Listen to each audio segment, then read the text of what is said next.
এই যে আমাদের প্রদীপ দা, এই যে বাইর গাড়িতে কার্বোরেটর ওয়ারেন্টি ক্লেম করা ছিল, কালকে মাল আসছে, আজকে সকাল সকালে যে লাগাই দিচ্ছি।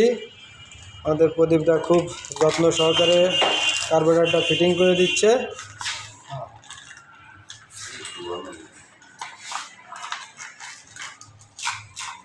প্রদীপ দা, এই তোমার অনুভূতিটা বলো। অনুভূতিটা ঠান্ডার ভিতর খুব গরম লাগতেছে, ভালো লাগতেছে। গরম লাগছে, ভালো লাগতেছে। আচ্ছা, আর এই যে আমাদের খুদে উস্তাদ আছে, কাজ কাম খুব কম, আমরা দুইজনেই করতেছি।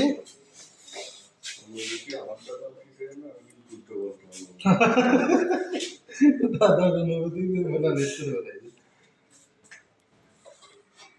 অনুভূতি শেষ, দাদার অনুভূতি শেষ।